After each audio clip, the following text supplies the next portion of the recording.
Olá pessoal, tudo bem? Meu nome é Thiago Prux, eu sou um dos sócios aqui da Capitalismo, que é uma empresa de análise e recomendações de investimentos.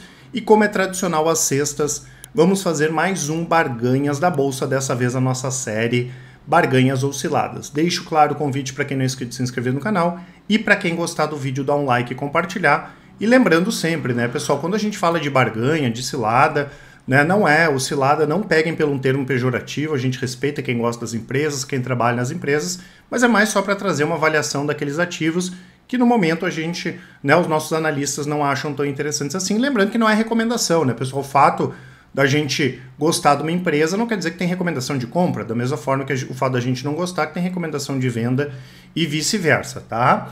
Então, as mais pedidas, né pessoal, por vocês aí foi primeiro a Light, que toda semana alguém nos pergunta, até pela possibilidade de recuperação ou não da empresa. Talvez seja uma das ações aí que mais sofre no histórico da Bolsa. Se pegar os preços da Light de hoje, está bem abaixo do que estava aí há 20, 25 anos atrás, porque é uma empresa que historicamente ela tem problemas, né?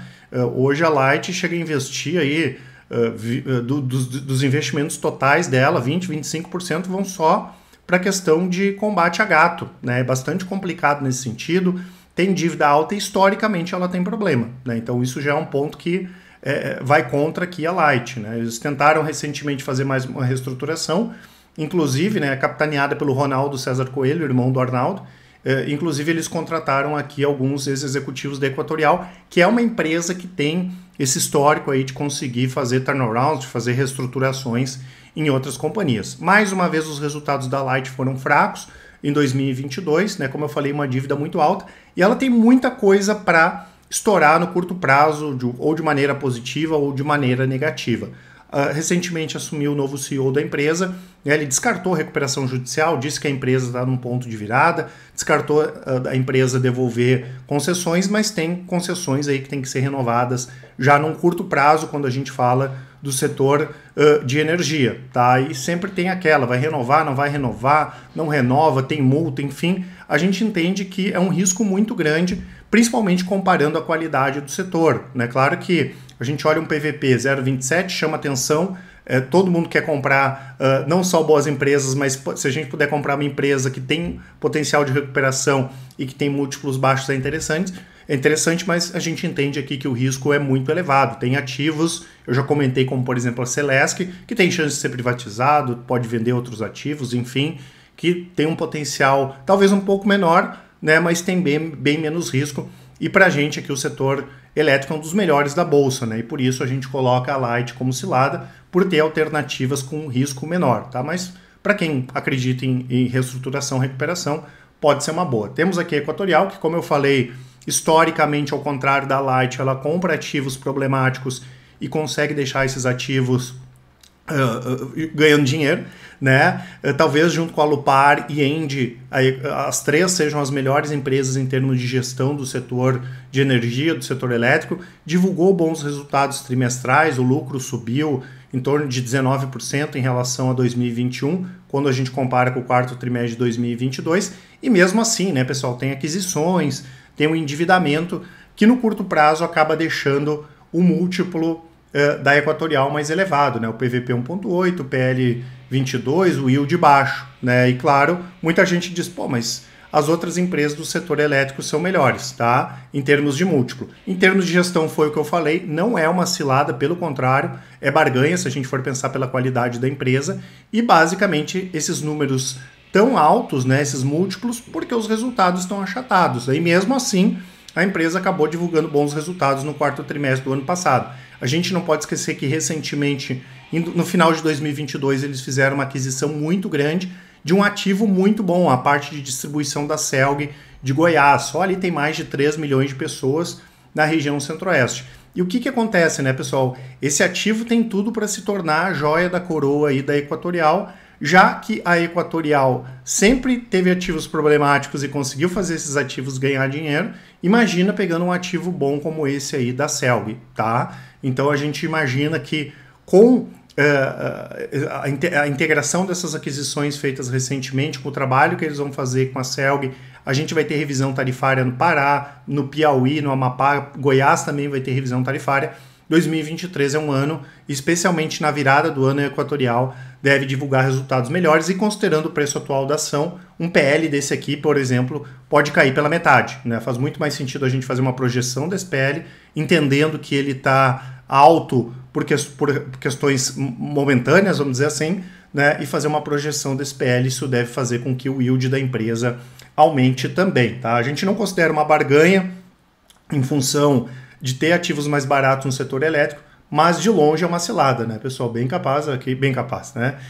Nem perto é uma cilada, é uma ótima empresa, vale a pena ficar de olho aqui no Equatorial. Eu lembro, né, pessoal, vou deixar para vocês aqui na descrição do vídeo o site da Capitalizo com as nossas assinaturas, com a parte aqui dos resultados também, né, pessoal, que tem o nosso relatório de performance, as estratégias de longo prazo, curto prazo, médio prazo.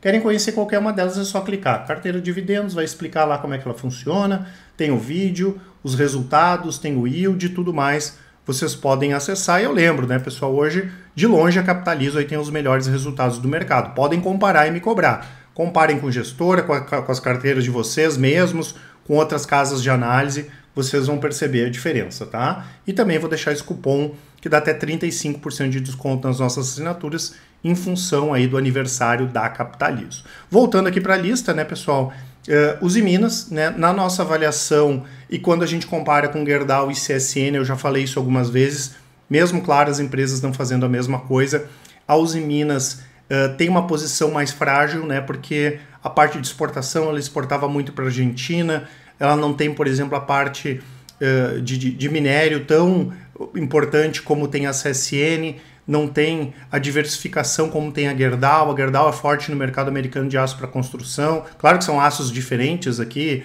a Gerdau mais aço longo, a Uzi Minas mais aço plano, mas se fosse para comparar, a gente preferiria, né, ou prefere ainda ter Gerdau e CSN. Porém, a Uzi Minas é sim uma barganha, quando a gente considera o que a empresa vem melhorando aí nos últimos anos, um PL baixo, 5,6, bem abaixo do valor patrimonial, um yield bom, né? As empresas de commodities, em momentos bons do ciclo, elas divulgam bons resultados, sobe a ação, dá pagamento de dividendos, né? E a empresa, essa semana, anunciou, né, a possibilidade aí da Ternium, que é uma das maiores empresas de aço aqui da América Latina, assumiu o controle da Uzi Minas comprando ações da Nippon Steel, tá? Pelo que a gente conhece aqui da Ternium, né, pessoal, e da própria Uzi Minas, potencialmente, claro que a gente vai ter que estudar mais detalhes a respeito desse acordo, desse negócio, mas é muito bom sim para a Uzi Minas, tá? Então a gente coloca mais um ponto positivo que não tinha antes para a Uzi Minas, caso a Ternium aí acabe mesmo assumindo o controle da empresa. Então a gente coloca isso como potencialmente positivo, e apesar de preferir Gerdau ou CSN, a gente coloca a Uzi Minas aqui sim como uma barganha. Outro ativo que a gente gosta bastante, Porto Belo, né, pessoal, a gente lembra que no nosso entendimento é mais interessante se expor ao setor de construção através de uma Porto Belo ou do que de uma MRV, né? O setor de construção é o mais cíclico, talvez, da Bolsa, e essas empresas como Porto Belo, como Eternit, né?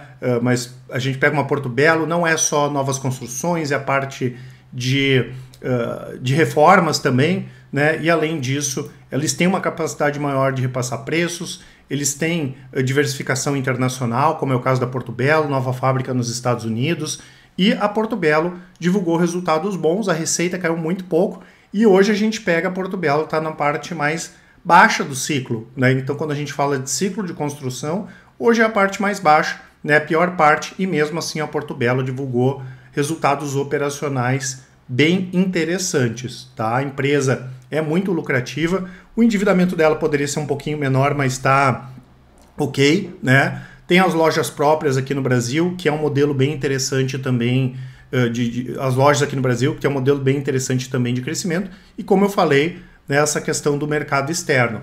É um ativo, uma empresa aqui que tem um ROI elevado, né, tranquilamente, em bons momentos opera com ROI aí acima de 30%, não é uma boa, não é com foco em dividendos, mas também, agora que ela está investindo mais, mas normalmente ela não tem muita necessidade de investimento para aumentar a produção, né? E os dois indicadores baixos, especialmente o PL aqui 5,8, a gente considera sim uma barganha e uma opção tão interessante quanto entrar diretamente aí nas construtoras. É muito mais fácil entender o que acontece numa Porto Belo do que numa construtora.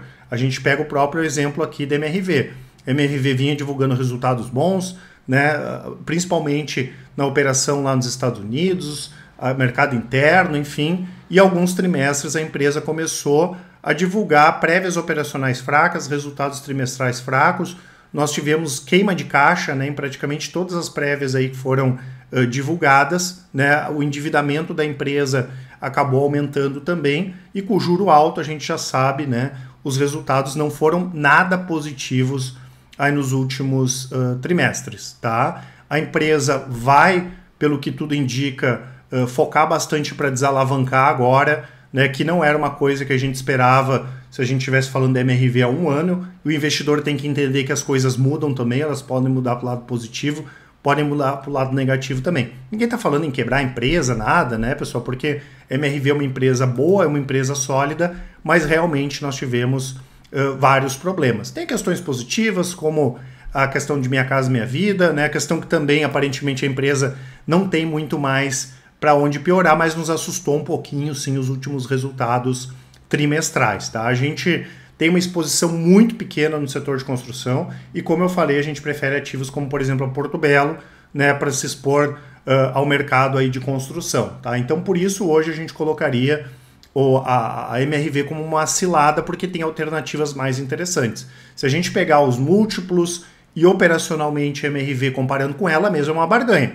Eu gosto do ativo, acredito na MRV. Se não comprar agora, vai comprar quando? Né? Mas na nossa avaliação tem ativos com menos risco e com bastante potencial aí de crescimento também. Então, Light, né, pessoal, oscilada, mesma coisa que MRV, por ter opções mais interessantes. E a Light, ao contrário da MRV, tem um histórico bem mais complicado. A Equatorial não é uma cilada, não é uma cilada, mas não é uma barganha, a não ser que a gente pegue pela qualidade da empresa, né? Mas tem ativos mais baratos no setor. Usiminas e Porto Belo aqui, duas barganhas, sim, tá? Vale a pena acompanhar aqui essas empresas, tá certo? Não esqueçam de aproveitar a nossa promoção. Eu vou deixar todas as informações que eu comentei para vocês aqui na descrição, e qualquer dúvida nos mandem e-mail, contato@capitalismo.com.br. Quem preferir, pode nos chamar no WhatsApp, é só mandar um áudio ou uma mensagem, que com certeza o pessoal do atendimento vai auxiliar todos. Um grande abraço e ótimos investimentos. Até mais!